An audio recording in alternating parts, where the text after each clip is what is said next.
Always. I have protection on. Oh, what?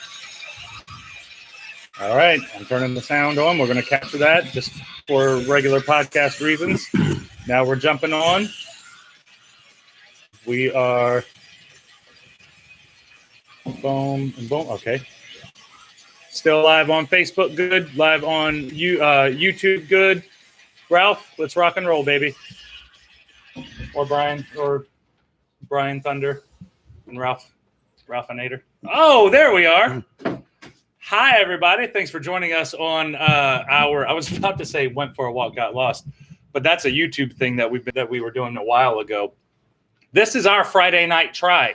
Sinndred and Jordane's Friday night try. And we are joined tonight by my illustrious cousin. I had a good conversation with him last week, and he's not necessarily sure what exactly to do with his hands, but we're hoping by the end of this podcast, at the very least, he'll know what to do with them. Except the jig is up because he's already been on here once. Yeah, but he knew what to do with his hands then. Now he's now he doesn't know. Yeah, because he did it once, and now he wants to, he feels like he did so well. Now he has a lot to live up to, and now he's stressing himself out, and he doesn't know what to do with his hands now because he felt like he didn't do the right thing with his hands last time. Well, you do enough of these meaningless podcasts. I'm kidding. I'm kidding. Wow, you're just putting over everything that we're doing, aren't you? No, I love it. It's a lot of fun. But he's the guest, so I'm gonna let him talk. I'm gonna take the light off. About can't have no noise. Hey, say something, please. So we had a good workout earlier. We were doing our normal Friday night workouts, and our Friday night workouts aren't necessarily like the hardest ones. We've talked about it before on the podcast, that we usually kind of have a little bit more fun. And since Frank Thunder's in town, Frank Thunder had us do different types of workouts. Our workouts, we're more kind of inclined to lift weights and do more of the traditional squatting, bench pressing type of stuff. Much more basic than what Leonard normally does with his, because you do like animal flow, you do like a lot of body weight movements. Oh boy, you do a lot of. I try to do animal flow. I focus on the basic movements. So I wouldn't say I do animal flow, but yeah, I have taken small pieces of what they do and kind of meshed it with small pieces of, let's say, like CrossFit, small pieces of strength and conditioning and powerlifting, and just kind of melded my own program, what suits my personality best, or like my individual genetics best, right. You know? Right. So you got to be fucking crazy. Pretty much. The shit. Was it crazy? It's fun. But it's like, my body doesn't. I didn't know I could move that like that. I didn't know I could move that way. Because you were doing squats with the heavy, with the heavy punching bag. But like yesterday or whenever it was, we were doing those push-ups. The push-up complex. Yeah. And you were like walking, and then you do the you see how fucking much I know. The fucking flip turn thingies that you do in wrestling. Flip turn, what'd you call it? The crabs, the crab turns. It's like a jujitsu. I'll just let you guys talk because I'm just showing it. I don't know what the fuck I'm talking about. Well, it's like, what is it? Like your hands and feet. So I would call it the 4-corner drill in jiu-jitsu. Some people call it an underswitch, and animal flow, I believe, is just called an underswitch. In the jiu-jitsu world, it's called the 4 corners drill, which is just underswitching into the crab position. So if you're familiar with like the beast pose or a bear pose, what are those? It's like a shrunk up plank position. Your hands and your knees are directly under their sections. And then you just switch into a crab bridge. So you just go back and forth from a beast pose to a crab bridge. Right. And so I guess that melds a few other languages together, but yeah. But it's still like just moving your body in different ways than what you would normally do, which you would think in more of a natural sense before we had like our modern civilization, and we were conditioned to either sit in a car for a long time or sit at a desk at a long time, or because when we're children, we're conditioned to sit down a lot, like at least 6 or 7 hours a day for school. And that's a very unnatural thing for children to have that much energy. So, recess is definitely something that's needed. And maybe you should put them all on like those stationary bikes in school. And just have them fucking, or just have more stand-up desks. Yeah, just stand. Yeah. stand with like the little thing, like what are like when you're singing and you have like the little board thing that holds your lyrics. Remember what the fuck that's called? Have something like that. What's it called? Like that. A podium. A podium. Yeah, podium. Something like that. I'm losing it. I think I had a stroke earlier. I'm not gonna lie. I was in the car. You were stressed out earlier, though. No, but when I was in the car, like I was like my eyes, like I couldn't see anything. Like it looked like I was staring at like in a light for like a long time. Right. And I had all the dots and and then like off to the side was like blue lights, but there's no blue lights. I couldn't see anything, and I had a headache. I still have a headache, but the vision's better. That went on for like 45 minutes. What do you think's happening? No, I'm not trying to make this about me. We're just talking about his like workout. I'm just saying about me. I might die, but let's not worry about me. I can't use my head. I fucking it hurts, man. I know that sounds like I'm a fucking idiot. Is your brain? Wait a minute. No, it's just my head hurts, and like I couldn't see earlier, so it's fucking weird. Man. You going blind? I don't know. No, I'm not were blind you right now. Blurry or was it black? It was like if look in that light for like 5 minutes. You know what I mean? That's not good at all. Where you see all the different colors and the spots and stuff, and I couldn't focus on nothing. I was trying to look at my phone, and I couldn't read none of the texts because it was like that bright shit was in the way of it, and I'm like I was like doing this just to read a text. And it went on for like 45 minutes. So you were in a car wreck earlier? No, I was in a car. It was in my car. Okay. But I was stopped. I thought you said you were in a car wreck. I was waiting on somebody. That like you got hit, and all of a sudden you couldn't see, so you're seeing dots. And I wish I was. You were in a car wreck recently, and you became friends with the guy that the gun shop. Excuse me, no, it wasn't a wreck. She stopped and she totally could have went, and I did this number where I was looking to make sure there's no cars coming, and I just kind of bumped her at like 5 miles an hour. Oh, jeez. You know what I mean? I was just, boop, you know what I mean? But yeah, her husband owns a shooting range behind my apartment. And that's pretty cool. He was like, hey, you know what? Because she called him and he came to the scene, and we started like talking, and he was like, are you in a band? And they get, because I look like I'm in a band, right? You know, I would think. I get that. You're 30 years old and you look like you do, you know? Are we trying to say only young people look like this? Generally. I'm not saying all. Grow the fuck up. I'm saying generally. Is what I should do. Most people have jobs where they cannot have dreadlock, red hair. Fuck it. But and a nickname. I'm not saying so the guy and a nickname and be in a band and just do all the different things that you do. You are quite a character. Anyways, at the end of all that, he was like, yeah, you know, because when he said he owned a shooting range, because he that came up because when he found out when I was in a band, he told me that a band came to his shooting range place to record like a video, and then I was like, oh, and he kept pointing down when he would like reference his gun range, and I was like, is it the one right down the street? Right. Yeah, blah, whatever the name of it was, and I was like, there's apartments right in front of it. That's where I live. And he was like, oh, you live at such, and I was like, he was like, well, look, man, anytime you ever want to come by and shoot, just let me know. You can come on in. And I'm like, that's like the best case scenario after a car accident I feel like you could have, you know. I can go to a shooting range and shoot a gun whenever I want. Is he not going to charge you? Like, is that what he meant? Like, hey, I won't charge you? Or it's like, hey, come on back. I'll charge you, and then you can shoot. Well, that's also what I mean. Yeah, come on back, dude. You can shoot anytime. Right, like, okay, dude, what's up? Hey, I came in to shoot. Oh, yeah, just meet the lady at the front desk and pay your sign-up fee. He said, anytime you want to stop by and shoot some guns, I'll let you. That's what he said.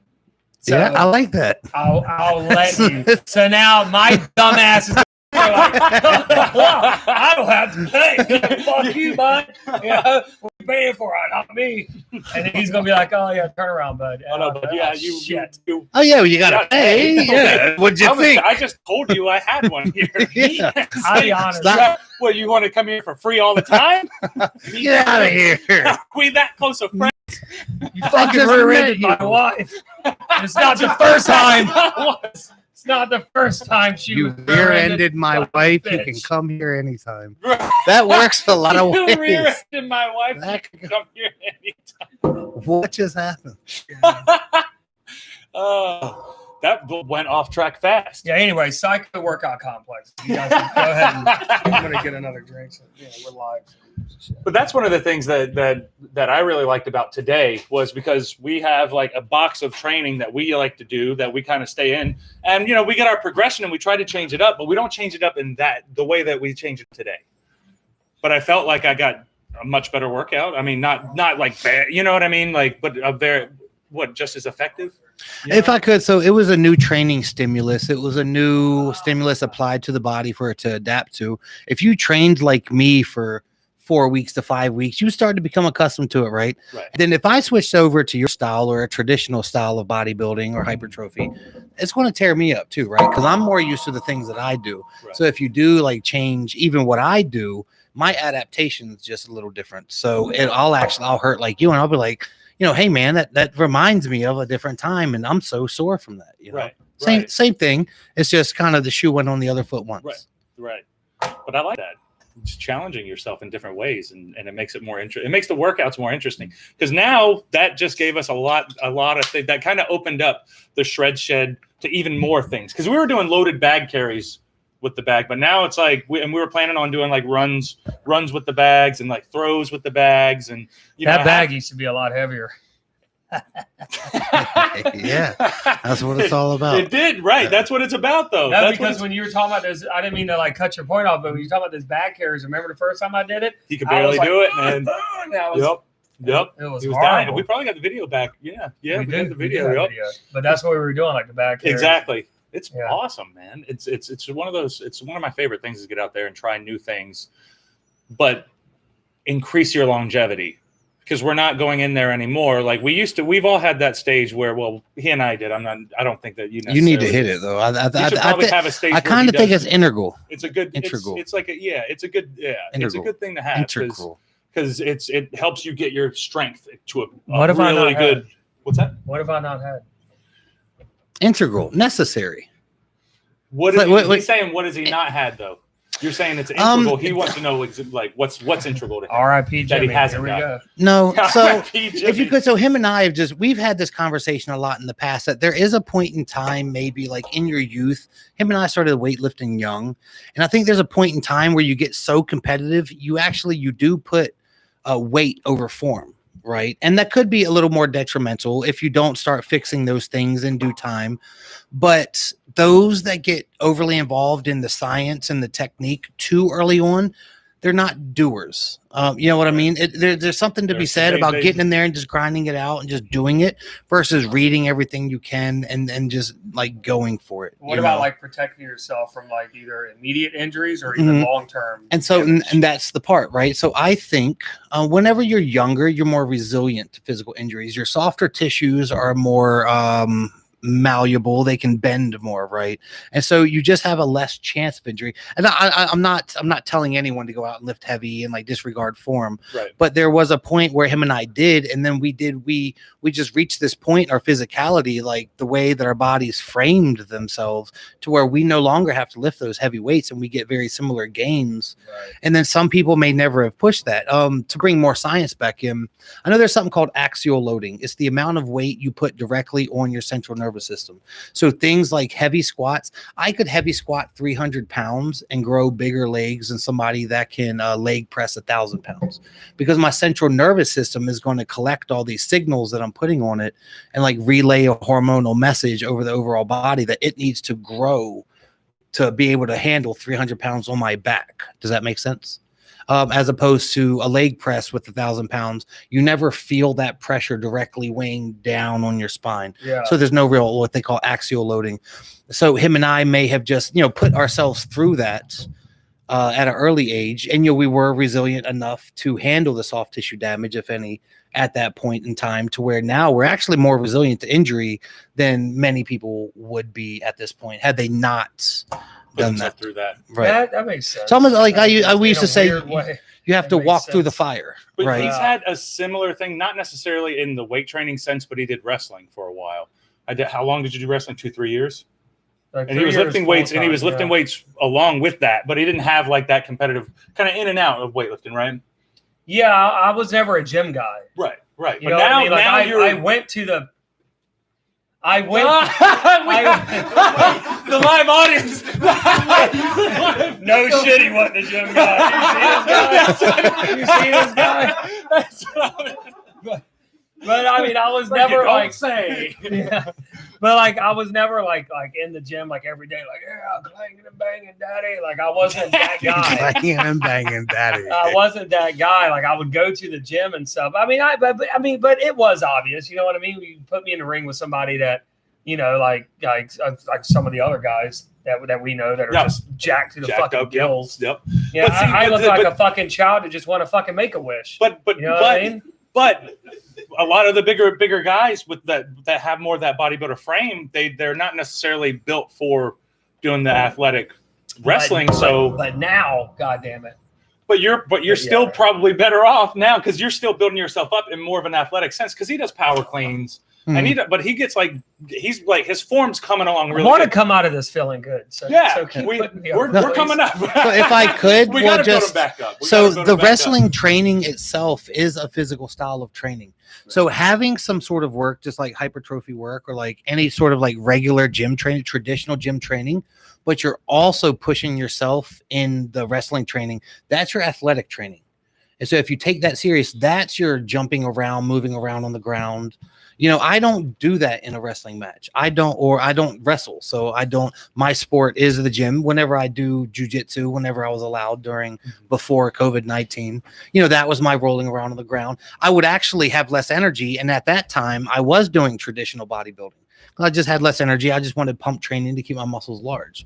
But I had my sport-specific training. So you're getting the same sport-specific training. Whenever you're jumping over people, you're running ropes, you're changing directions. So I can't remember the exact, like the components, but like whenever you're judging athleticism, it's like speed of acceleration, change of direction, and stuff like that, right? Mm-hmm. So it's just your ability to just move around other people. And you're doing that. Yeah. So. Yeah. And your move right. Like I was at wrestling training recently, and there was a much younger, I want to say kid, but it was like a teenager, younger than 18, and they were having a hard time doing the wrestling drills. But I could see that eventually, since they're so young, this is actually a really good thing because it's more about the personality. And whether this kid's going to come back or not, because if they keep coming back, they're going to be really good.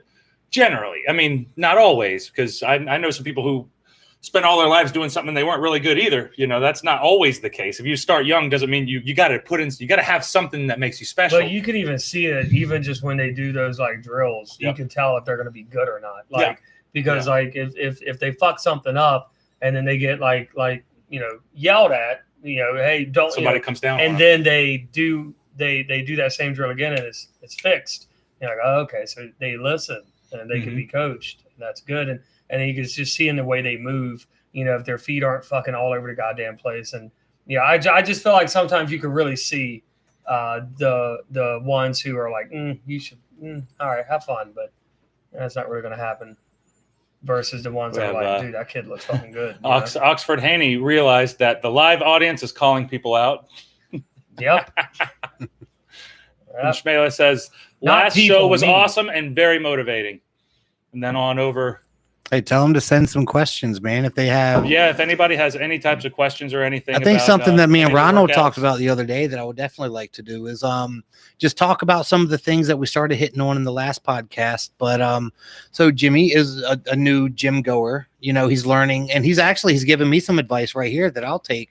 Like right before the podcast started about anabolic enchiladas. And so I would like to hear some things that Jimmy has to say about joining the gym, starting to work out, and if he has any questions that I could help him with. Because that way we're getting kind of the beginner's perspective coming along with my answer, and we can break it down and meet everybody in the middle. So if they have questions. Yeah, because that was also my thing. And while I guess we wait for whoever might send something in, that was always my thing. Like you and I would go to the gym with you sometimes, but like that was back when I worked like a full-time like job, a schedule and all. Right. And we couldn't actually make it work. We would always meet at different times. Right. So I was always the guy, even up to before all this COVID shit started. Like I didn't have anybody to go to the gym with. So I was the one. I would look up all these like workout fucking plans on like Muscle Strength Doc or whatever the fuck. And I would just look up these different like plans, and it tells you what to do, how to do it, how many reps, all this stuff. And I would be like, oh, this plan is a 12-week plan. It seems like something I can do. And this week is a 12-week plan. This plan is a 12-week. And I was like, all right, so this is what I do. So stick with it. I would take my plan. I'd go to the gym, and if I read something that I didn't know what it was, you could click the link. It shows you a video, and it's like, oh, that. And I'll do it. I'll do it how many reps the shit tells me to do it, and then I'd go on about my business. So I never had anyone to like when it comes to form, or when it comes to, I don't know if this, I guess this is form, but I guess the way you do it, like get lower, or, you know, because like I was doing squats the other day, and I just heard from behind, lower Jimmy. I was pretty sure it was you, but I wasn't sure. But I just heard lower Jimmy, and I'm like, oh fuck, lower. And I knew. I was like, all right, don't fucking phone it in, asshole. Get the fuck down there. You know what I mean? So I was on my own all the time. Right. So my form probably wasn't the best. I probably wasn't getting the most out of every single workout, but I was still in there doing something. Right. I just didn't know what I was doing. So like when all this COVID stuff started, I kind of linking back up with like Ron and realized, you know, you had the shred shed, but that was a little before the shred shed. This was the beginning. Born. This is how the shred shed, basically, this is the beginning of the shred shed. Yeah, but it was like, hey, come on over, do this, blah, blah, blah, blah, blah. And then I started having that guy to kind of help me, because again, it goes back to what you were talking about. He's been doing this a lot longer. So even though he may not do everything 100% fucking perfect, I don't think really anybody does, but he can still show me. I'm doing it. But he can still show me, like, Jimmy, get lower, or Jimmy, do this, or Jimmy, one more rep, Jimmy, one more. That's my favorite. One more, That's Jimmy. My favorite. You did one more. I'll sneak him in there, too. You could do two. What's one? Go ahead, do one. And it's like pushing you. He'll do his last heavy set, and then, you know, right afterwards, I'll be like, oh, yeah, I added 5 pounds. Oh, yeah, and he'll just add weights on. He'll be like, whoa. And sometimes I get it sometimes. One time I knew what he was doing, but I didn't want to say it, because then I would psych myself out. And I wasn't going to say it. But he was like, wait a minute, this, hang on, Jimmy, this doesn't look even. And I'm like, even? What the fuck? And then so you go over and you're like, oh, okay, got it. And I heard you moving weights around, and I was like, got it. And I'm just had to even it up. Bar, it was uneven. And then he's like, hold on. I was like, oh, okay, that side wasn't even. I guess the other side isn't even, right? You know. So then he goes to the other side, and he fucking. I heard him putting shit on. I was like, all right, I'm just gonna pretend. But I did it. And then he told me what he did. I was like, I knew you did. But if I would call you out on it, it would be in my head that you definitely did it. Right. There was still that doubt that you didn't do it. Right. But I pretty much knew. But anyways, so yeah, like having that kind of like, that's why like, it's always a possibility. Like the past few days that you've been here, I've been so like, oh, we're doing this. All right, fuck yeah, show me. Like, do it. I want to do it. Because it's like, I get excited about that kind of stuff, because I haven't done it. I know I'm going to fuck it up and somebody's going to yell at me, and then I can do it right. And then I can get better. Yell at me. This had to be, I wonder what his childhood was like. So I think not childhood. Someone's going to yell at me. Not childhood. Wrestling. That's what happened. Because I'd fuck everything up, get cussed out, and then I wouldn't fuck it up anymore. But that pushes me. Because if everybody's like, oh, that's okay, you'll get it next time, don't be hard on yourself, you're gonna keep fucking it up. You need somebody to call you out. You have to be hard on yourself. It sounds like you're the type of personality who needs a little bit of boost, where it's like, stop fucking. Sounds like he already is hard on himself. He is. This dude is so self-deprecating. It's ridiculous. Sometimes it's pretty funny, but other times it's a little depressing. And you don't know if he's really going to. Let me bring it back real quick. So there's something. Well, two things real quick. Social facilitation. It was found out. We have a couple questions too, but we'll. So a long time ago, I can't remember. It might have been Stanford. It might have been Harvard, but it was in the 1950s. A guy was watching the row team. Harvard row team, and he just watched them row during practice, and he was recording their times, and just noticed their times during competition was always better. So then they found out whenever you have a crowd, whenever there's people watching you, people always try harder. They always do better when people are watching. Now, I mean, you can, that's very general. You can add all anxieties and stresses and like shriveling, performance shriveling and stuff. But outside of that, you know, generally people perform better. And then there's something that we started talking about, social learning theory, which was Albert Bandura in the 70s. You need a role model, somebody that has power and status above you that you can look up to and model after and use your brain. And so in this instance, you know, he's been fitnessing. He's been working out for a lot longer than you know, and he does well. So it was like, hey, he's going to teach me. So he's going to be a role model of sorts when it comes to lifting weights, you know. And so those are some of the things that I heard right there. I wouldn't put him over that much by calling him a role model. I'm just not going to do that. Mm-hmm. But no, but he is like he's like a big brother type like figure. You know what I mean? Like yeah, I want to do what he's doing. You know what I mean? Or he'll talk shit and then be like, well, obviously I can't lift the weight you lift. Like physically, I just can't do it.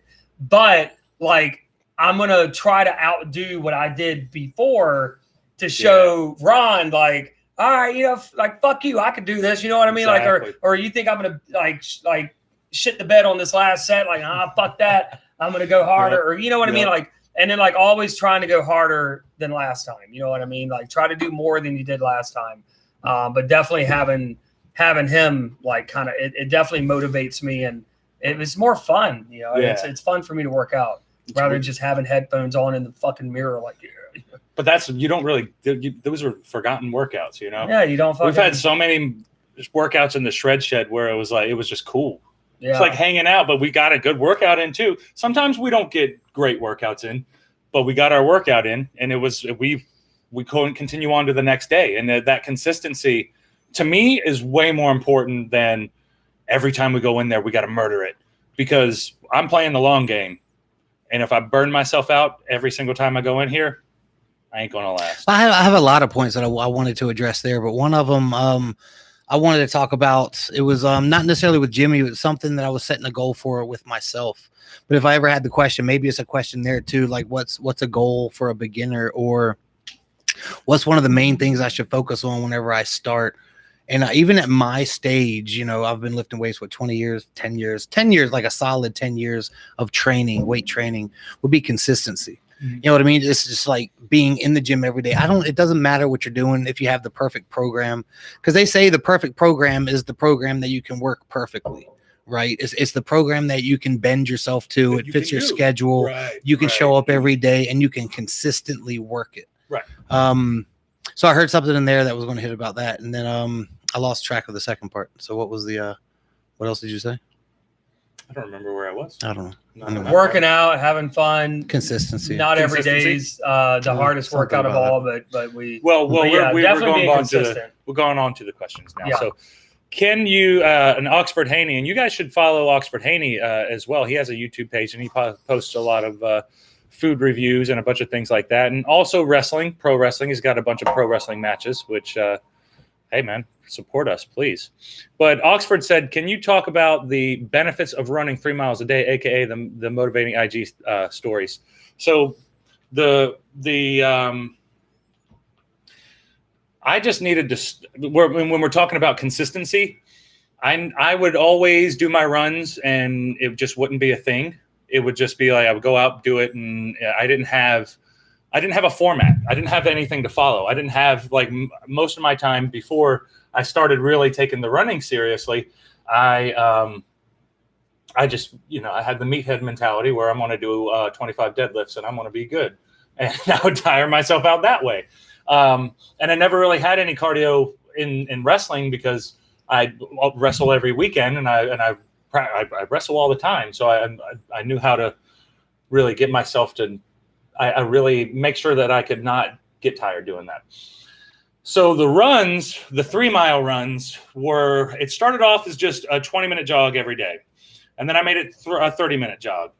And then I was like, okay, well, this 30 minutes takes me I get about 3 miles when I do 30 minutes, sometimes faster, sometimes slower, sometimes, so the biggest thing for me was when you do something that's the same thing over and over every single day, it gets monotonous, it gets boring, it's hard to do.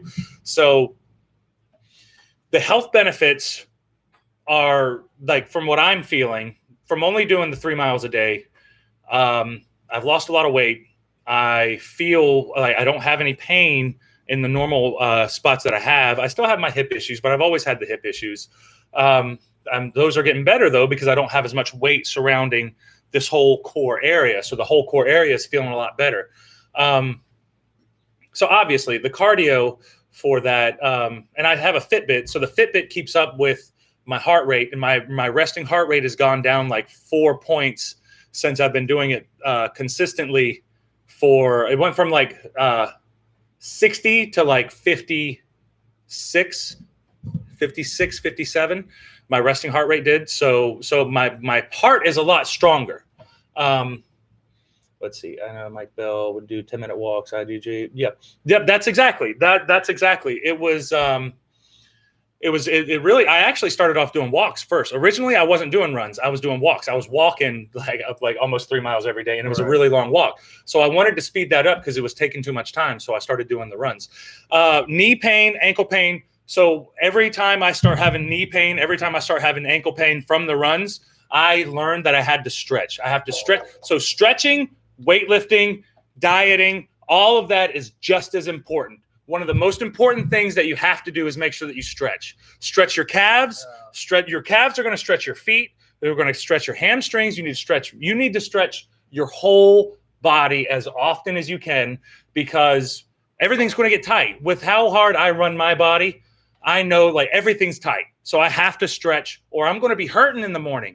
No, I'm sorry. Go ahead. No, the big difference for me is if I do not stretch, everything is tight in the morning and I don't rest very well. I have to stretch every night. I have an inversion table where I hang upside down. I've had knee issues. I've had hip issues. I've never had to have surgery. But the biggest thing that's helped me with the knee pain or any of these weird nagging pains, because I'll get like my calves will hurt. I'll get my feet hurt, all these different things. But the main thing that really helps is the stretching. The stretching helps tremendously, but it's being consistent with the stretching. And it's like, people talk about yoga, and I do a variation of yoga, I guess, because it's like a 30-minute stretching. It's not it's a serious stretching session. You have to put some time and effort into it. And that's something that I definitely need to because you've even shown me like a bunch of different stretches that I should be doing, and I'll do some of them, but I haven't gotten to a point where I'm consistent with it. Mm-hmm. Even though I notice after stretching consistently for X amount of days, my body feels great. Yeah, because how my left knee is fucked. You know what I mean? And and like my left leg in general, because like my left foot and the bottom of my foot hurts all the time. My actual my ankle doesn't hurt all the time, but it does hurt. Right. My knee hurts. You know what I mean? I don't really have hip issues like what you were saying, but just in general, just stretching. I feel like a lot of people don't take that part of it serious. You know what I'm saying? Like they think, go for a run, boom, that's my cardio. Go hit some weights, boom, that's my strength. You know what I mean? But they don't think about stretching. Right. You know what I mean? Because you can get hurt just as easily not stretching as you could, what we were saying earlier, not doing form correctly or working out for too long and not focusing on form at all. Right. You know what I mean? Right. Is that a fair? So I want to add in, I guess, my science. Here's my highlight of the podcast. Right. So whenever we stretch after we exercise, we send signals to the central nervous system to let our muscle become less tonic. Because when we're using certain muscles, especially if we have we all have imbalances in our body, certain muscles. So myself, when I go on a run, say like my right shin, but then my left glute, they're going to become overly tight. And then my left lower back becomes super, super tight when I run, right? Because my imbalances, those muscles become more tonic or more tight. So after I'm done running, I just go and I stretch. I'm sending signals to my central nervous system. Hey, they don't have to be tonic anymore, right? They can rest and relax throughout the day. I'm done running. My entire body. So you're also... tonic mean? Tonic, I'm not going to... Not the band. That was what Semisonic. Not, Yeah, not the I think there's a Tonic made the song Semisonic. No, I don't know. That Or might be. Semisonic made the tonic. Anyway, so tonic just means like overly tight. I don't want to be like pinned down on the definition, but it's similar. in the context I'm using means it's general. like we just use it now. It's just becoming like super tight, nice and tight, and then throughout the day it's going to remain kind of tight or tonic, right? So overall, too, stretching at the end of a nice cardio session is a way to bring our central nervous system back down and rest and meditate throughout the entire day. I add in my mindfulness meditation during my stretching routine. It's two birds with one stone. While I'm stretching each muscle, I keep my eyes closed and I just start focusing. Well, I start internally and like, I feel my breath, I feel my body, I feel my heart rate, I feel what it feels like to be laying where I'm at. And then I switch it to external. I'm getting very specific. But then on the external part, I listen to all the noises around me and I start picking noises out. And so I can hear birds chirping, I can hear a truck driving by, I can hear a dog barking. And by the end of that, my central nervous system is so calm and cool. So during the session, I revved my system all the way up. I got very stressed because physical stress and psychological stress, they have very similar, they use the same hormonal cascades in the body. So the better you can like take that out, like you guys said, make sure you're resting, make sure you're drinking your water, you're doing all the extra stuff at the end. When we're stretching every day, we're also taking that daily check and balance that, hey, let's rest today, right now. We just revved up for an hour and a half. Let's rev down for 10 minutes. Right. It's going to let your muscles rev down, and it is going to start kind of decreasing injury because, we're decreasing stress in the body in general. Yeah, that's huge. I think that's a good selling point for stretching and being consistent with stretching, especially being consistent. I think consistency is probably the biggest point that we have here is because if you don't, then eventually you're just going to go back to exactly where you were. But yeah, that was the main thing that helped me with like the knee pain, with the foot pain from constantly running. Because I'm a big boy to be running every single day.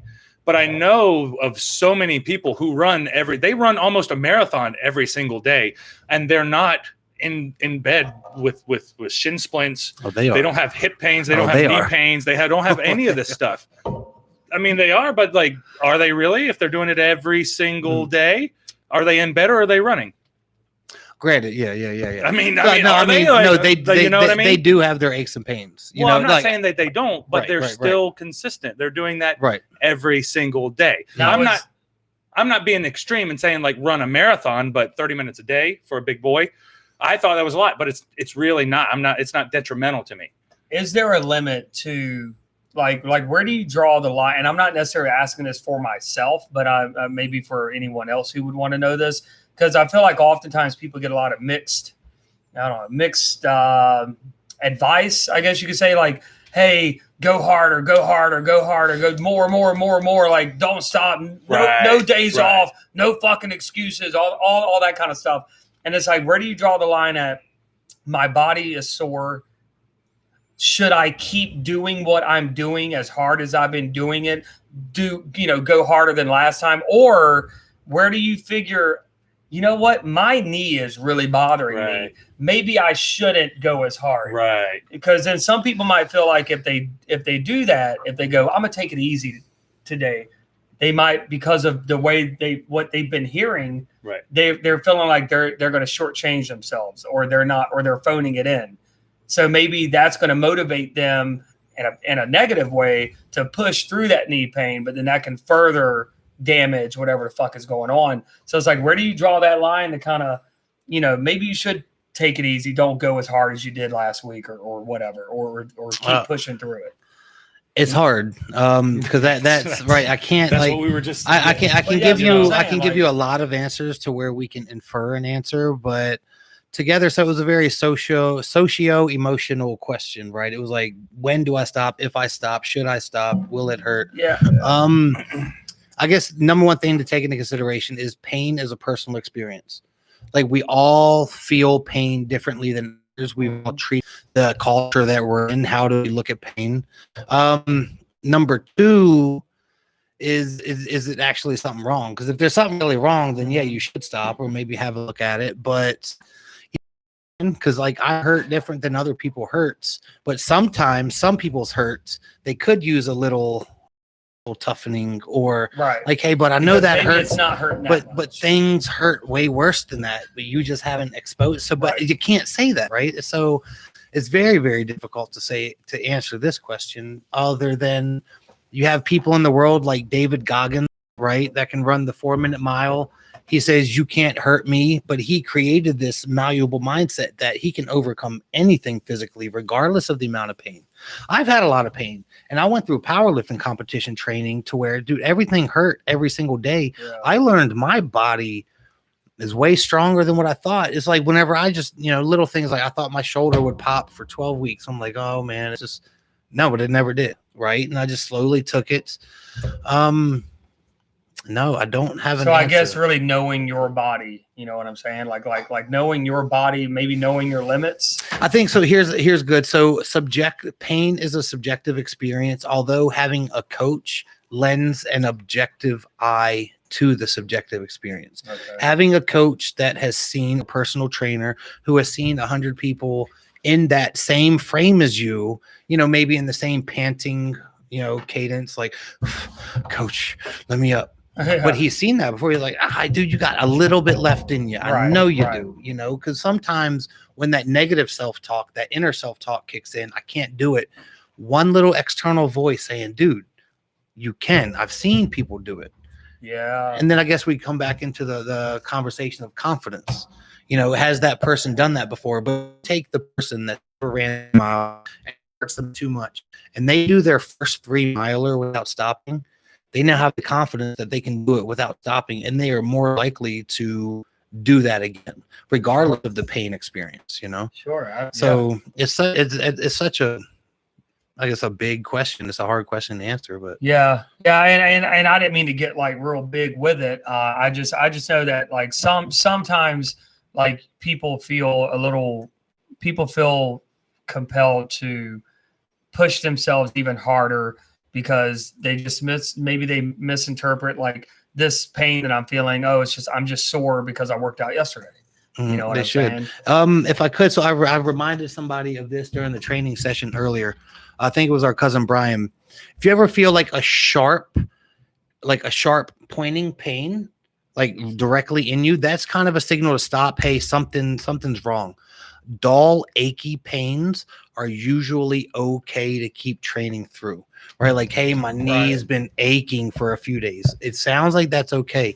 But if every time you step and put pressure on your knee, there's this sharp shooting pain, that doesn't sound like it's okay. So maybe you should address that, Absolutely. Then why do we know? When do we know when it is our pain and when it is real pain due to wrong posture? Yeah. So I think so, man. So that's poor posture. I would say you have to work with a coach in whatever like sport specific realm you're in. If you're a runner, work with a running coach, and he's seen many running postures before. And then they can take a look at, weak links in the chain, such as maybe your ankles or your knees. And there's caving. There's things as the knee valgus or the knee varus that can happen while you're running that could cause pain. And I say seek a professional. Don't take anything I'm saying, because as I mentioned before, I put a question mark behind everything I say, because I wish somebody would question me so we can like conversate about it and for like an intelligent response, because I want to give the best responses. So sure.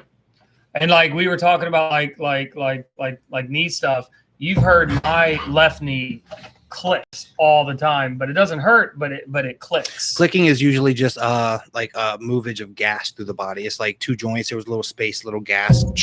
Yeah. Okay. Because every time I go down for a squat and come up, click, down, click, but down, click. Yeah, but no pain. You had a question. Excuse me, Jesus. I don't know if you answered it, Ron. But Shimala.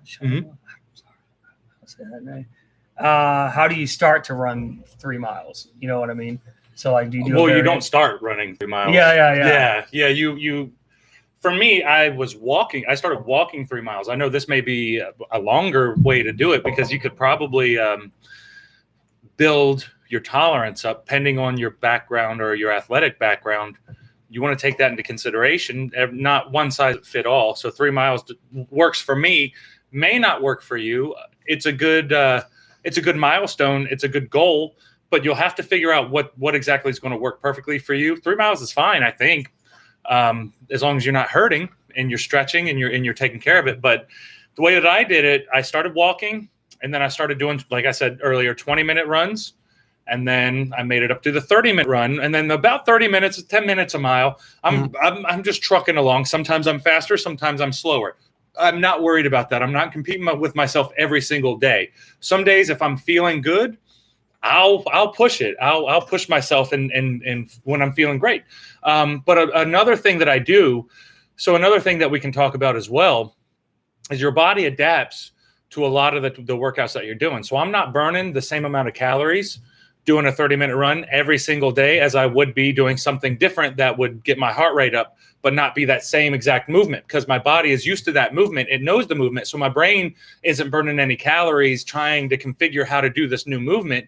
It's just doing the movement that it's already familiar with. So a lot of things that I like to do for the runs is I'll do 5 minutes on, 5 minutes off. That's my favorite. I'll do sprints during it. I'll do a walk and then sprint and then walk. I mean, I'll do a bunch of different, I'll do hills. Sometimes I'll just run for 30 straight minutes. And if I'm tired, cool, I'll slow down. If not, I'll just keep going. Sometimes I feel good, depending on how hot it is, how cold it is. If it's raining, I love running in the rain because I get my best numbers at that point because I can breathe. I can breathe really well. I have a hard time, especially recently because it's been really hot outside. Allergy season. Yeah, it's hard. It's hard to breathe. And I've been focusing on breathing through my nose a lot more. And through my runs, my breathing is so much better through my nose because I did have a deviated septum, but now I'm breathing. I can sleep most of the night and keep my mouth shut. I've been taping my mouth shut at nighttime so that I force myself to breathe through the nose. It's one of these books that I read, and it's supposed to help. It's called The Oxygen Advantage. Mm-hmm. And if you digest or whatever the word is, whenever you just take in more because it's filtered through your nasal hairs. You take in more oxygen, and apparently, from what the Fitbit says, I have high levels of oxygen whenever I'm asleep. So it's helping. You can tell. I can see the difference. You have numerical evidence. Yeah, it's fascinating. And I was talking about you were in the bathroom earlier. My resting heart rate went down 4 points since I started doing all the runs. So it's actually dropped, and it's actually I've seen some improvements. What's your resting heart rate? 56. That's amazing. 56. You might live forever. It fluctuates. I don't know. I'm a big boy, though. That's the thing. Right, but 56 for a big boy is amazing. It was 60 for a while, and I thought 60 was bad, but 60 is bad for me. I don't know. No, 60 is good. But the Fitbit just says that that's average from my age, and I just take that's not good enough. I think that when it says average, I'm 72. Like whenever you get around 72, I will call 72 average from the books that I've. But Fitbit's probably more up to date than. So I'm nobody. Right. I don't know if Fitbit's anybody though either. Right. You know, that's the thing. I think I like it more of a measure. I wonder if that's average for Fitbit, but if you think about it, an average Fitbit user is more active. That's true. And more it's Fitbit users, because it does say the average Fitbit user. There you go. True. Okay. Right. So, but if out of the textbooks that I was reading, I don't want to be like the average Fitbit user. That still ticks me off. I want to be better than that. I got to run more, man. When does it end? You're just fucking average. When does it end, man? You thought you were fucking. At least I take in a lot of oxygen when I sleep. That's the big thing. That just makes me think that you look like fucking SpongeBob. Like when he's fucking filter breathing. He's just breathing in the extra oxygen. Like what the fuck is that fucking noise in there? I'll take it. Oh, is that FaceTime? Who am I waving at? Hey, what's up, guys? Oh, so we had another comment. It was just. Was that?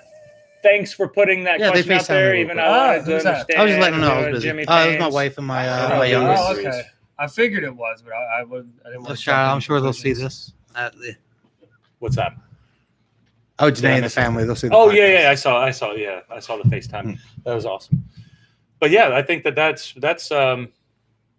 But since we got, I was trying to carry it on, but I lost that. I'll steer back because I wanted to get back to you because we're caught up on the questions. But to go back to what you were saying earlier about getting into the kind of beginners aspect of all this, you know what I mean? So I didn't know if you had any follow-ups from all the shit that we were saying, or when we were talking about consistency. Yeah, consistency. I mean, I guess to take it back to that consideration, conversation that we were having, I think consistency is number one, but also kind of like what you did also. So he's not a role model, but a mentor. We'll call him a mentor. And I was just kidding.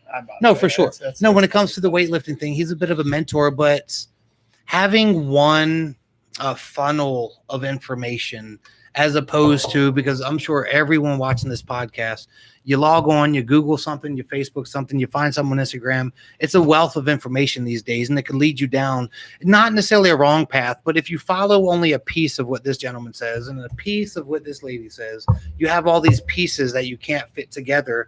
And I've had so many people ask me questions that I thought was fairly elementary, but because they've received so many small pieces of marketing information, they're lost, right? Mm. And so having someone in your social network that's familiar with some of the weightlifting and that can just kind of, I'm sure he hasn't led you wrong. Like he hasn't told you, hey, go buy this supplement, NO Explode 2000, right? Get you the sick pumps, bro. Like, let's go, Jimmy, get sick pumps, bro. I will say I was one of those people that I was always trying to find new information.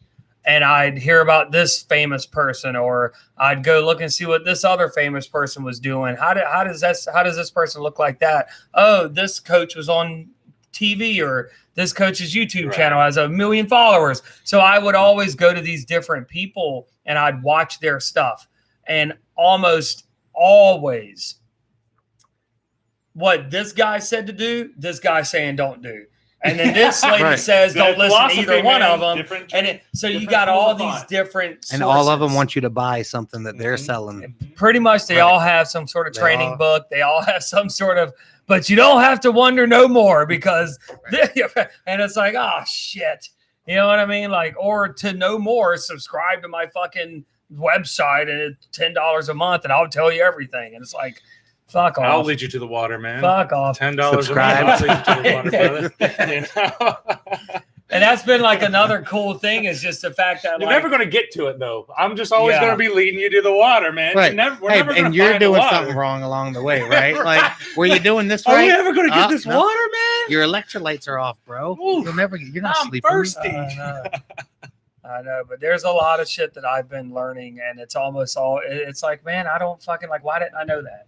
You know what I mean? Like I've been in and out of the fitness world, but it's almost years, like you have to experience it yourself to be able to cut through the bullshit. I took all the supplements before, like we mentioned at the beginning. I took it all. I listened to everybody. I used to do all the bro workouts. I took all kinds of crap I should not have been taking. Right. Man. I'm not saying steroids, not even steroids. I'm just saying like all the crap that's over the counter. There's a lot of D-aspartic acid. Yeah. You know, it's like what is that? What is D-aspartic acid? Right. Most of the time, it's not the correct doses. You take your BCAAs. I ate some food today. Oh, I'll be all right. You got to carry a gallon jug around filled with BCAAs every day. Get your electrolytes. You need your gallon of.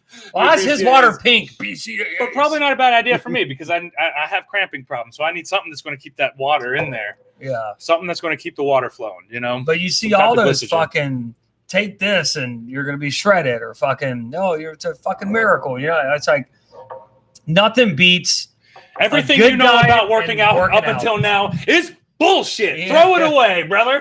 We're going to teach you exactly what we need to do. That's how we're going to do it.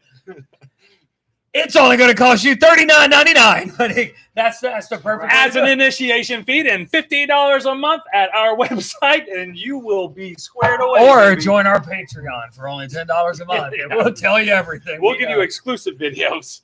I taught him everything he knows. I didn't teach him everything I know. Yeah. So I taught him everything he knows, but not everything I know. That's about right. That's a good old. That's about right. Hey, real quick, current event. So wasn't there a point in time a couple weeks ago where people were yelling at Ellen for being like a horrible producer. Ellen, apparently she was in the news for They some say that shit. she's So, like I a love militaristic Ellen. Can I woman. just say And- I love and- I've Ellen? seen people say So that. I want to say I relate because at the beginning of this podcast, I swore I said keep me full, half a shot. And I didn't have to ask. People are slacking around here. There are going to be some goddamn personnel changes. But wait, but if number this shit two- doesn't get fixed. Then it gets spilled. Like, we have a small ship here, and I try to run it right, and and I try to get these guys to do everything Get right. more and like get everything Ellen, in brother. place. We need a woman. We They make the perfect assistants. I'm kidding. We can have a woman, a man. We can have a circle or a protein shake. We can have anybody. It's okay. Circle. We're not going to use a circle. A circle's not going to do a good enough job. Well, don't I identify as a circle, so shit. I have my that's beliefs. offensive. You have your beliefs. I'm Yes. a flower. I don't think you're a circle. Well, that's what I identify as. But I'm not trying to offend anybody, so I'm just. Don't make fun of them. Right. I'm not making fun of nobody. I'm just saying people can. Heavy. Yeah, we're not going heavy. I'm just saying. I'm saying it's okay to be anything. You know what I mean? Well, I'm getting on a fucking thing Keep right digging. now. Keep digging that Can we- hole. No, I'm getting out of this. You want that? I'm getting you want out that of wrestling this. contract, don't you? I'm getting out of You this. get that You wrestling fucked that up contract last like week. If you were talented, I'm it getting wouldn't out of matter, this. brother. I'm getting out of this. Oh, you seriously said I'm not talented? Love yourself. If you were, Love your I'm not mother. saying you're Love not. your friends. Let her keep jumping here for the save, man. Hey, man. Tag me. I'm ready to get out of here. So I think, as unique as we all are, we all belong at this table, and we all have unique characteristics and traits that we want to make sure that come to very light. sweet of you, Leonard. I think it's the shirt. I think it's the shirt talking. Let's all come together and hug. It's not him. It's the shirt talking. Oh, I guess that was the personalities there, huh, Leonard? Let's all just love each other and appreciate each other for our unique characteristics and traits that add to our belonging and our collective innovation as a team. He's been in college too long. So before we That's that started college talk. cracking down on your levels over there, we were talking about phony supplements, but I feel like you were getting into something else. Do you remember? So I'm trying to Just marketing supplements. Yeah, before I started burying myself in my career. No, I don't remember. Oh, Jimbo. I just want to say that wasn't me making fun. That's me supporting everything. Like What do you mean? identify as It a doesn't- book, identify as a book. as a shovel, identify as a circle, Hey, Jimmy. identify as anything. I'm back in the hole. But I'm gonna get myself out of this. Okay. But you're worse. Because you're I'm worse. not- You're worse than a flat earther. What shape do you think the Earth is? And tell the truth. What shape? Fucking round. I thought it was a pyramid. Fucking. I thought it was a triangle. He said pyramid or triangle. Who You said a pyramid. You Who did. the fuck did I say? You said a round. Was it a round triangle? Yeah. It was a round triangle. They were at the podcast when you did it, Jimmy. It's a round triangle. 2 podcasts Oh, ago. I was probably joking. Oh, it's a You triangle. can't even follow the call I know back. I don't fucking. I wish he I was a don't remember. professional podcaster and he knew I his am not. I content. keep telling you I'm not, and I keep coming back. I keep getting invited back. He keeps coming. I don't have any other No, options. you're all I got. You're all I got, Please, Jimmy. bro, I need- You please do podcast with me, man. Come on, man. No. But I obviously, I'm gonna jump back in the hole real quick. I obviously love everybody. I love everybody. I love I'm getting everybody. myself out of this one way or the Ah. fucking other. I know you keep trying to fucking drag me out, but because people are gonna be, oh my god, I can't believe he said that. That son of a bitch. They And already it's like, no. Listen, Jimmy. Fuck, no. Jimmy, no. You're not going to stop that. You know what it is? I think it's the fucking Jameson. I think that's why I knew I shouldn't have fucked with that You had stuff. one shot, buddy. No, You just yeah, get with Jimmy like on a 4 rant, fucking though. Trulies. It's very easy to get Jimmy on after like 5 Trulies. Look, One you have shot man. and one I'm truly. already That half was gone. not one Truly. I can handle my liquor very well. I guess I can handle my Trulies. What do you? Speaking of They're which, 5%. here's a preview. I have a quick can little. we just delete this whole part? Nope. I have a quick update for our future streams. I feel like This Sid is- Vicious right now. This is probably going to go on the SVR podcast. It might go Psycho on mine. Sid, I don't though. know because it involves Edited. my sister and it involves Bob from the SVR podcast.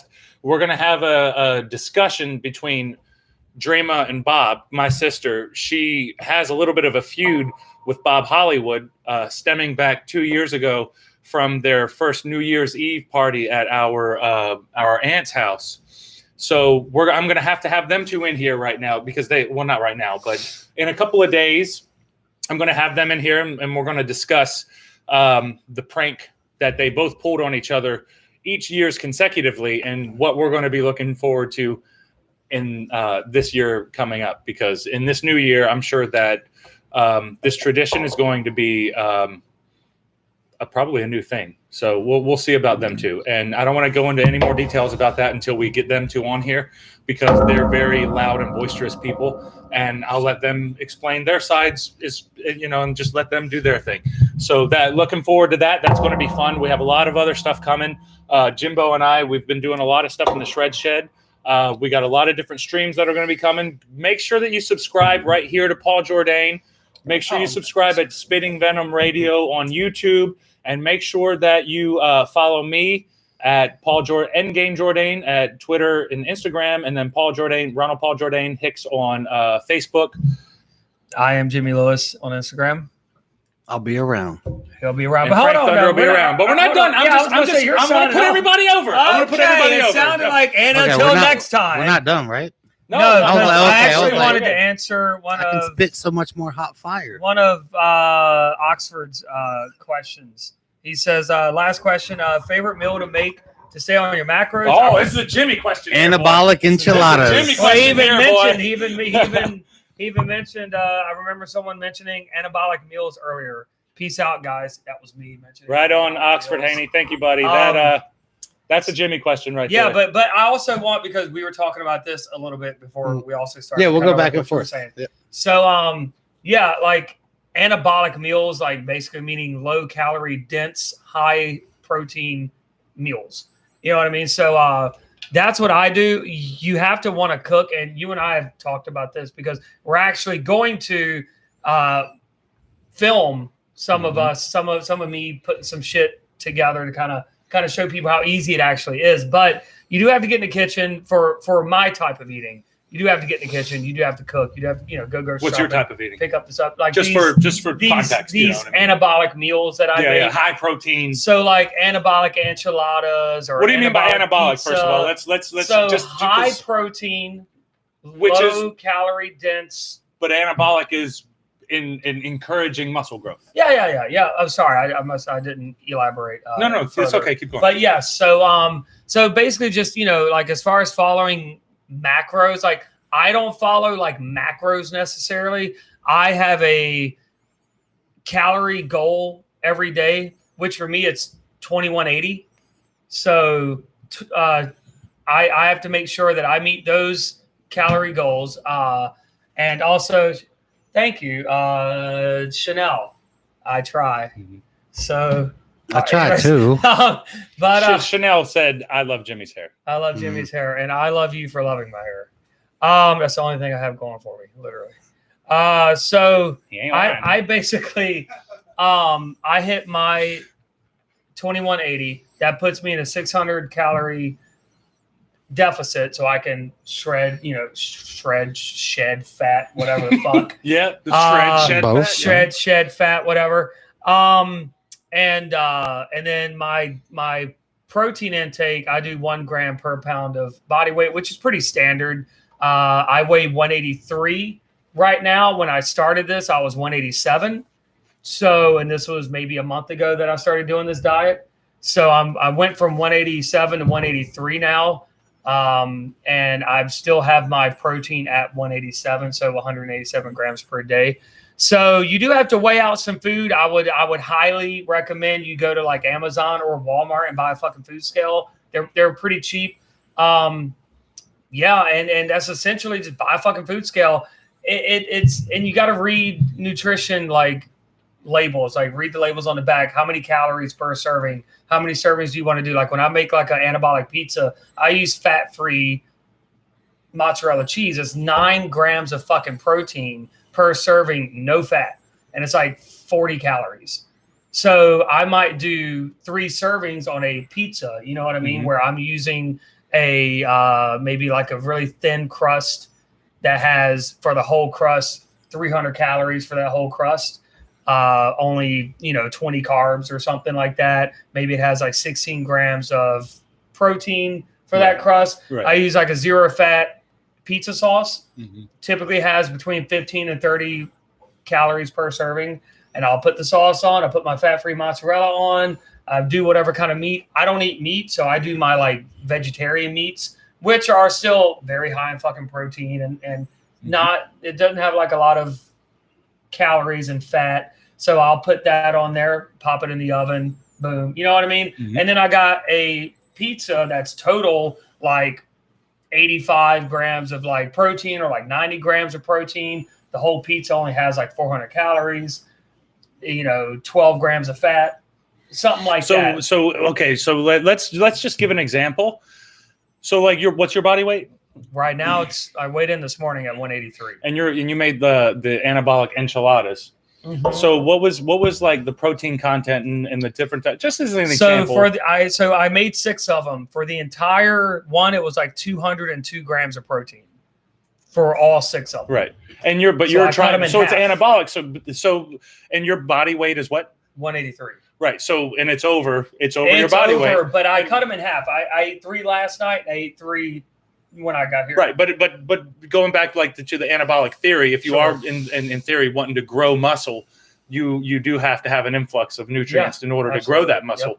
Yep. So it's hence the anabolic enchiladas. Yeah, and I was I was one of those people that like I thought in order to lose weight, build muscle, I always had to prep chicken, rice, broccoli, turkey, asparagus, sweet potatoes. You know what I mean? Like I constantly had to get those meals and I had them in my little fucking containers and I'd write on them and I'd take them with me, eat a fucking apple, stuff like that. I'm not saying don't eat apples, but I'm just saying like, and I'm not saying don't eat chicken, rice, fucking broccoli, but that's a very industry standard, if you will, way of eating to cut and gain like muscle.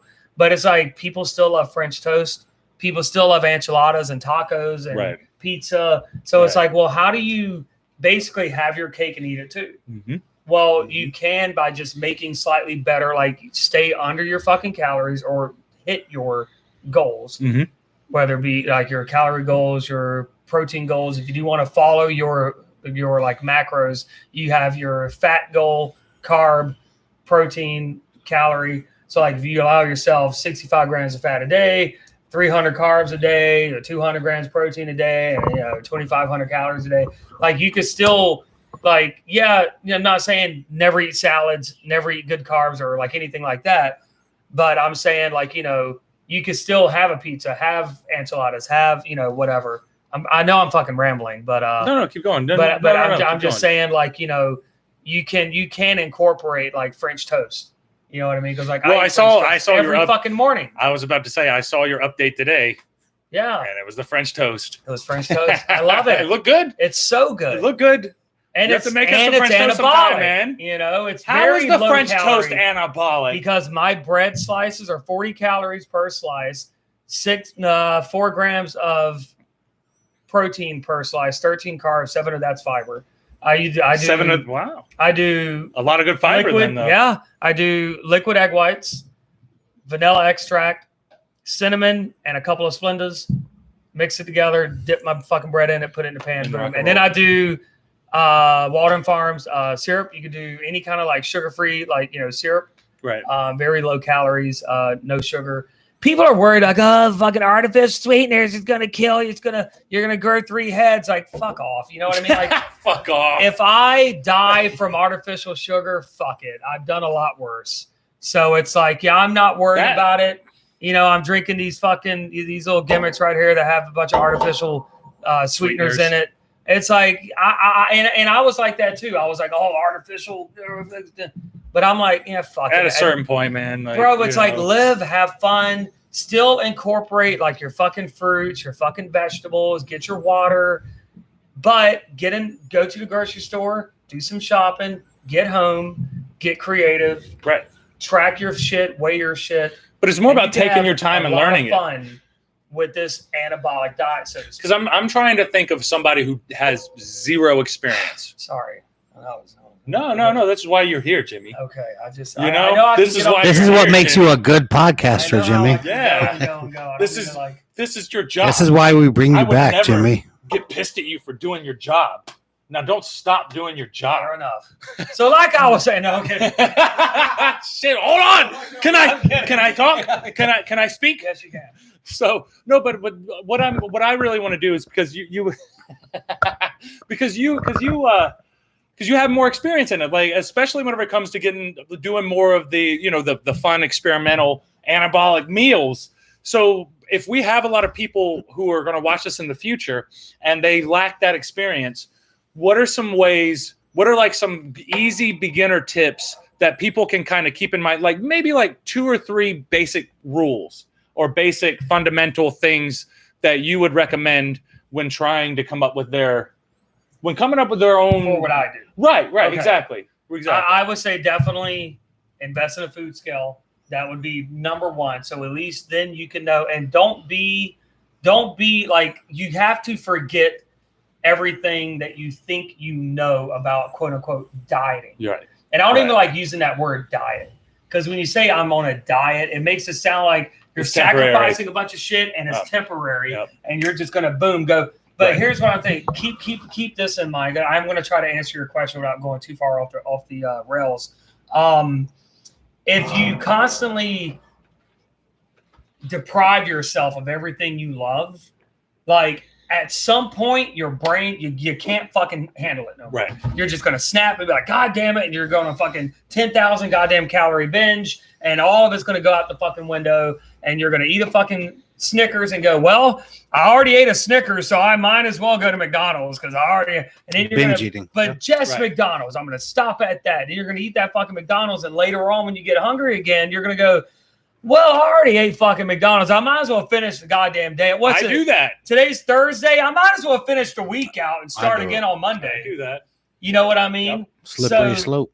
I mean, it is a very slippery fucking slope. And it's easy to do that, especially. And the hardest part for me is on the weekends, because I'm like, wow, Monday, man. Weekend. Ow. And I'm really good at redoing it on Monday. Mondays are the best. But you do a lot of damage. Just like my little Fitbit thing. I look at my scale and I'm watching the percentages, and I've been sitting at 15% for a while.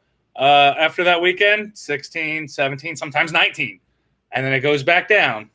Because I get back on by Thursday, you're about leveled out, right? And then I'm ready. You get one day of gains before you. Yep, before you do it again. It's a weekend thing. Yeah, so I'm going to say get a food scale. Forget everything you think you know about dieting, and if I could recommend someone's channel, I would definitely go to YouTube and follow the Remington James. He is the one who kind of smartened me up to this anabolic lifestyle, if you will, like when it comes to food. And he got his information from Greg Doucette. So you can follow Greg Doucette as well. He's an IFBB pro. He's the one who kind of really started this this kind of movement online, I guess you could say. Like, it's not like he created it, but this kind of movement, whereas you go, fuck, man, like, I have to cut now. I got to shred. I got to get lean. So fuck, for the next fucking 12 weeks, I can just eat chicken, rice, and broccoli. You know, I keep going back to that because that's such a common thing. That's the go-to. So chicken, rice, and broccoli, no salt. Salt's the devil. You're going to get fat eating salt. You're not going to get fat eating salt. Okay. Yeah. If you have some problems and you shouldn't be eating sodium or consuming sodium, that's one thing. You might retain a little bit of water the next day. But if you're already shredded, who gives a fuck? He's just going to fall off anyways. I'm not saying go open up salt and start fucking snorting it, but like you can have salt. It always goes extreme. You can have salt. You can have salt. I'm not saying you know how you love snorting salt. I'm not going to let you just say that and not comment on it. Remington James, Greg Doucette, those are two guys that I follow. I watch all their videos, and it makes it fun for me to get, because I also love to cook. Like, I love to cook, and I'm a Food Network watching son of a bitch. Like, who's your favorite? That's like porn to me. My favorite: Rachel Ray, Guy Fieri, Gordon Ramsay.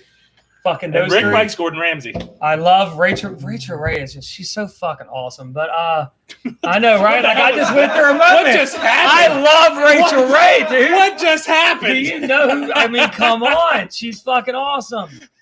I mean, I don't know. Christ. I don't know. I don't know. But She's pretty awesome. but I believe it. I believe it, guys. I believe it. I just like food, man, and it really sucks when you make yourself feel like, in order for me to achieve the goals I want to achieve, to have the body that I want, I have to give up everything. Right. Because then it makes it makes it seem like, oh my God, I can't have fun. I can't do this. I can't do that. I'm gonna be miserable. You can't be that way. Man, I think there's a perfect time for me to chime sure, in. You know, I think sometimes though that's exactly what some people need. You got to take everything away from them. You know, especially they call it the elimination diet. Like eliminate everything and start back from like potatoes, just meat and vegetables, right? You know, I mean, a lot of times this has to do with like allergies. People are trying to figure out their allergies, but also when it comes to discipline, you know, I find it very valuable to just stick somebody on like a straight fish and rice diet. Then once you have built the discipline, we can start adding in the flexible dieting as you're talking about. You're kind of right? doing like a full reset.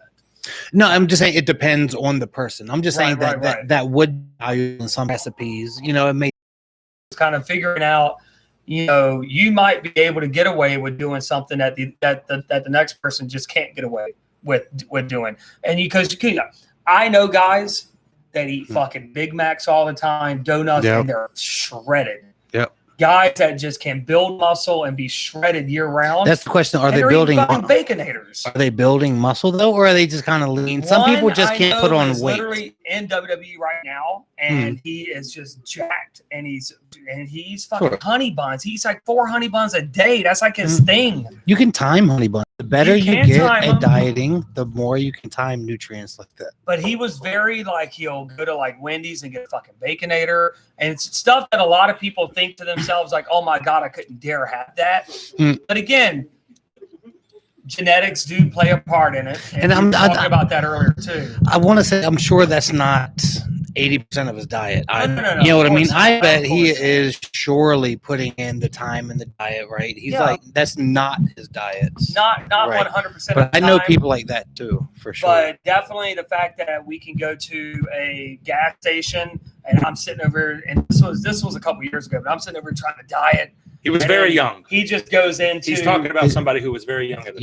Yeah. So you know exactly what I'm talking about. Yeah, so, but he'll go in and he'll fucking buy 3 fucking honey buns and just sit there and, oh, this is the great. Sure. And if you look at the back of a honey bun wrapper, I'm like fucking Greg Doucette. I was showing you earlier, like 64 grams of fat. It's like the macros are insane.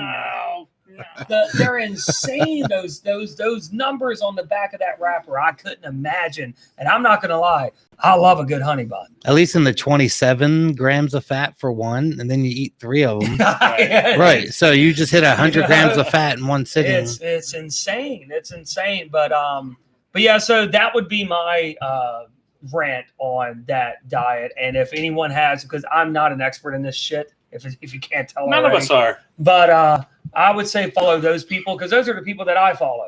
Yeah, I want people to follow us. They're good follows. Yeah, but those are good follows. Because it can change somebody's life. It changed. Right. I'm not going to be all dramatic. Say it changed my life, but it definitely put so many things into a different like mindset for me. It's like 3 months ago, maybe 4 months ago, I never thought I could French toast every fucking morning. Right. I never thought I'd be coming here after we worked out earlier eating fucking enchiladas. Right. Like I didn't think I could do that type of stuff. It's like blasphemy. And it's like, wait a minute, bro, you're trying to. That doesn't make any sense. Dude, you're trying to shred. You can't eat that. It's like it just opened my mind up to so much stuff, and they can explain it a whole lot better than I can. Right. But that's what I do. You know what I mean? And I know you were talking about some of the like methods that you have because you were all about convenience most of the time, right? Or is that a fair statement? Sure. Whenever we were in that conversation earlier, one of the big things that I was mentioning for myself, being a father of 3, being a professional, having limited time to spend in the kitchen for all these wonderful recipes Jimmy's whipping up. I find myself constantly doing making anything as convenient as I can. Sometimes I buy like the pre-made rice, Uncle Ben's rice already made. Recently today, so my meal was, and I was sharing it with my cousin. I bought the Bird's Eye Southwest blend. It's a vegetable blend. It has like black beans, quinoa, corn, and whenever you steam the bag and all, it already has 20 grams of protein. But then if you have that, and if you have like a separate bag of chicken, sometimes I cook my own chicken on the flat top. However, sometimes I'll just purchase it because of convenience. If we're just talking about purchasing items, I'll just purchase already diced up chicken breast. And so I'll have a little chicken breast. I'll steam that bag of veggies and beans and then put it together. And I have a complete meal of 40 grams of protein, maybe 20 grams of carbs and like super low fats. However, I didn't have to cook or like do anything. It was just a very convenient meal. Yeah. I find myself having to put together those things in my fast to go lifestyle these days, you know. And still I food prep in bulk. Sure. I do that often. You know, I'll get the flat griddle out. I'll cook a week's worth of chicken all at once. Make my rice periodical, you know, and then but that just works for me, you know. It's something different is going to work for every single person up here. Although on Saturdays and Sundays I do like to try to make a flexible dieting pancakes. Remember one time I told my daughter flexible dieting pancakes. So different kinds of protein pancakes, trying different recipes with pancakes. Yeah. And anabolic pancakes. I love pancakes with peanut butter on top of it. I want to finish this. It was a beautiful story. Have you ever tomorrow? I'm cooking. I looked at my daughter. Make some pancakes tomorrow. My 10-year-old daughter. Video. I have to do it now. Damn it. I'm done. Sorry, go. I looked at my 10-year-old daughter. I was like, hey, you want pancakes for breakfast? I've never had a 10-year-old look at me and say, what kind of pancakes? like unsure. Like pancakes. Hold on. Because I've been trying your pancakes, dude. And I'm not that like. And so she passes on my pancakes now, you know. So I just go Kodiak pancakes or something like that. You're too experimental, man. It was. Kodiak pancakes are pretty good, though. That's what I was going to get. Get it done. Grab some Kodiak pancakes. Get it done. Just come over and just make some. Bring my skillet, you know. And the Walden's diabetic sugar-free syrup. Baldwin Farms, calorie-free, sugar-free syrup. Hey, man, whatever works. You know. Whatever works. Well, that's a good hour and a half, fellas. Do y'all want to keep rolling? You're making pancakes tomorrow? I'm gonna make some pancakes tomorrow. Good. They said they wanted some. I'm committed to some pancakes now. And we're going to Annapolis Rock tomorrow, which if you guys can go back to to Paul Jordane, the YouTube page, you'll see Annapolis Rock, where Ralph and I took an adventure out to Annapolis Rock to see how beautiful and majestic the site was, and we ended up getting lost. That's how we came up with the name. Went for a walk and got lost. And we spent like a lot of time trying to find this damn place. And we finally found it, which was great. We almost had a tree fall on us. We had all kinds of drama. And it's great. So we're going to take all our family tomorrow to see Annapolis Rock, because Annapolis Rock is really nice. So we'll probably do another episode of Went for a Walk as well. We'll have good old Adam out there with the camera and just throw together some random pieces of content, because everybody's entertaining as well as it is. So that's what I'm looking forward to. We're gonna a lot of stuff, a lot of more fun stuff coming up, man. A lot of fun stuff coming up. But I think that this conversation really, I mean, I wasn't gonna drink all of it. Good Lord. I mean, if it helps, low calorie, bro. If this ends up, it's an anabolic shot of whiskey. Anabolic whiskey, bro. Here's an anabolic shot of whiskey, man. Go for it, dude. Everything good? Yeah, I mean, if you want to stop, because I know we still got the after party to go to, but that's your guys' call. I don't give a shit. We still sit here and talk about Annapolis Rock, which I've never. I think an hour and a half is good. I think we're good with an hour and a half. I think that we're solid. I think that Leonard Let's check real quick. Let's just be honest. I think that Leonard's forgetting what to do with his hands again. We started this. This is how we started the podcast. Leonard, he was overwhelmed. He was nervous. He didn't know what to do with his hands, and that happened. So and he was sober. We got them socially lubricated a little bit. We got them to talk and enjoy themselves, and not necessarily feel that pressure to perform, and to perform on a podcast at that, because there's a lot of pressure with this type of stuff, and he's continuously forgetting what to do with his hands. And we just need you. Here's the last thing: subscribe, all that other good stuff, like, comment, share, blah, blah, blah, blah, blah, all the bullshit you hear from every other video. Yeah, smash that thumbs up button. Click the bell. It's just so annoying. You know, I guess we have to say it. I don't know. Hey, you know, Frank the Hitman. You know what to do though. Like, I'll say, you've heard from every other fucking video. If you like what we do, we're trying, man. You're digging this shit, and you want to keep seeing it, and you think somebody else should see it, just like, comment. It'll pop up in your share, feed easier say, if hey, you just hit subscribe. Just hit subscribe, it'll pop up. This is going to be on YouTube as well. When you like videos, that helps our trigger word. Here we go. Algorithm. It helps the algorithm because it then puts our video in other people's feeds that like the same thing you like. So, just saying. And then his hands are getting out of control. On that last note, and on that last note, Frank Thunder, do you have anything else to say before we go? No, man, just love each other. Somebody have anything better? Oh, Dane McCaskill. Before we roll, Dane McCaskill, Leonard's birthday brother. Did y'all have the same birthday? Yeah, September 8th, man. Yeah. A couple hours apart. That's awesome. September 8th. Pancakes. Dane McCaskill was like, pancakes. Pancakes. So, They're gonna be anabolic pancakes. I hope I represented you well, Dane. Pancakes. And we'll have to have a couple conversations about Dane in the future too, because those are school bus memories. That's remember always the school fun. bus? Yeah. Remember the time? What was that kid's memories. name? Joel somebody.